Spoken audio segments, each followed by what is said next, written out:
Rapunzel. Once upon a time there lived a man and his wife in a little house near to a beautiful garden. The garden did not belong to them, but to an old witch who would let none but herself walk there. Although the woman could not go into the garden, she could easily see into it whenever she sat at her bedroom window, for her window was higher than the very high wall that was all around the witch's garden. The man and the woman longed for children, and the woman was always sighing because they had none. One day she looked into the witch's garden and saw some lettuce. It was very fresh and the edges were curly. It looked most delicious. The woman felt as if she really must have some lettuce like that to eat. So when her husband came home, she told him about it and begged him to get her some from somewhere. "There's no lettuce anywhere save in the witch's garden," he told her. "Get me some of that then," begged the woman. Now this was a dangerous thing to do, but the woman pined so much for the lettuce and said she'd be ill if she didn't have it, that the man determined to get some for his wife that very night.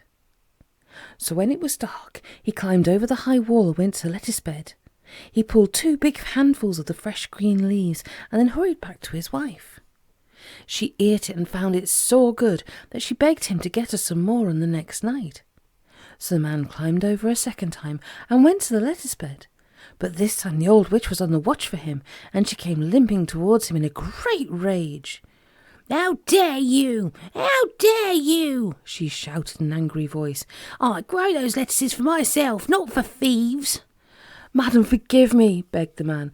"My wife is becoming ill for want of salad, and there is none to be had save this in your garden." "Well, well, I will forgive you if that is so," said the witch. "I have often seen your wife at the window and heard her sighing for a baby. If I forgive you and let you go, will you promise me that if ever a baby comes to your wife, you will at once give it to me?" The poor man did not dare say no, so he promised. He went back to his wife and told her what the witch had said.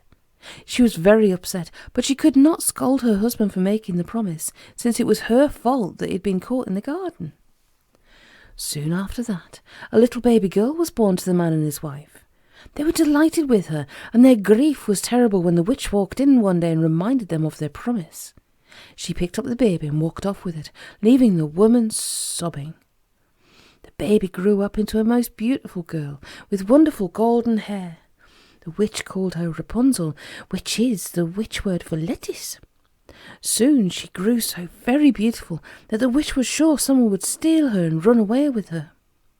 She made up her mind to build a tall tower and lock the maiden up in it. So she built one, with a tiny window right at the top.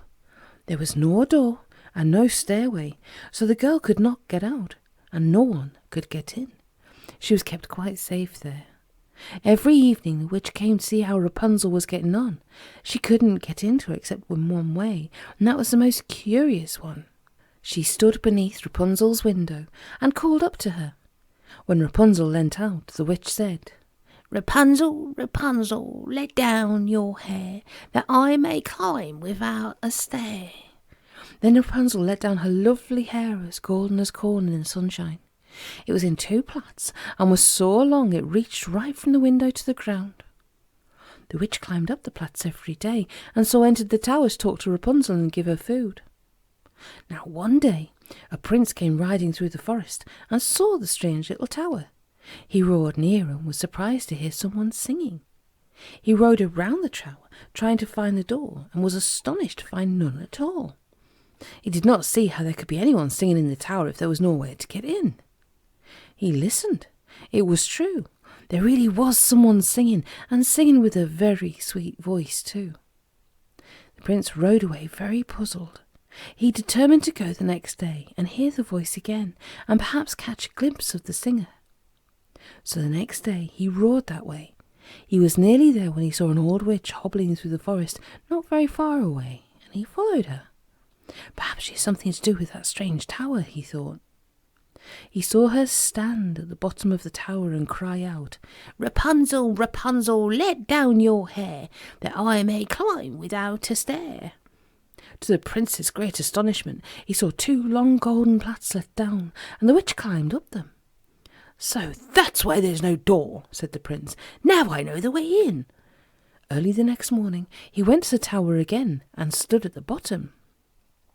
"Rapunzel, Rapunzel, let down your hair, that I may climb without a stair," called the prince. At once 2 long plaits came tumbling down to him, smelling sweet as flowers and feeling soft as silk. The prince took hold of them and at once climbed up to the window and jumped into the room. Rapunzel was frightened to see anyone who was not the witch, for she'd never seen anyone else since she was a baby. She crouched back into the tower and looked at the prince in terror. He thought he'd never in his life seen anyone so beautiful. He spoke kindly to her and told her he would not harm her because he loved her. Rapunzel soon smiled at him and was very happy and excited. She was sorry when he had to go and made him promise to return the next day. Day after day he came, and little by little he told her of the world and all that people did. She found it as good as a story, for the witch had never told her anything. The prince brought her silken threads every day and told her to weave them into a rope so that when it was long enough, she could climb down it and run away with him. Rapunzel worked at it when the prince was not there and sang merrily. The witch knew nothing about the prince's visits, for she felt quite sure that no one knew of the tower, and even if they did, she did not think anyone could possibly enter it. She would never have known anything at all if Rapunzel had not been careless one evening. As she was pulling the witch up by her golden plaits, she said, "Old witch, I wonder why you are so much heavier than the prince who visits me." The witch was amazed and angry to find that someone had found Rapunzel. She jumped in at the window and shook her fist at the girl. "How dare you let anybody in here?" she cried, and in a rage she cut off Rapunzel's golden plaits so that no one should ever climb up them again. She bade Rapunzel to go to sleep, for she meant to wait for the prince in the tower and punish him when he came. The witch fell asleep before Rapunzel did, and then the unhappy girl remembered the silken rope she'd been making. Quietly she tied it to a nail and slipped it out of the window. Then she climbed out of the window herself and slid down the rope. "Now I am free," she said, "and I'll go and find the prince and warn him." But Rapunzel did not know the way, and soon she was quite lost. She sat down in the forest and began to weep for fear of what would happen to the prince. That night the prince went as usual to the tower and called softly up, "Rapunzel, Rapunzel, let down your hair, that I may climb without a stair." The witch at once let down Rapunzel's 2 plaits that she had cut off, and the prince climbed quickly up to the window. He was horrified to find the witch looking at him with angry green eyes instead of his own Rapunzel.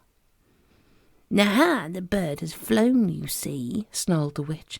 "I will catch this bird instead, though, and keep him here." She made a snatch at the prince, but he managed to turn quickly. Then, alas, he lost his hold on the windowsill and fell downwards to the ground. He did not strike the ground, but fell into a thorn bush. But although his life was saved, his eyes were scratched and blinded by the thorns. Lonely and miserable, he groped his way into the forest, trying to find his way out.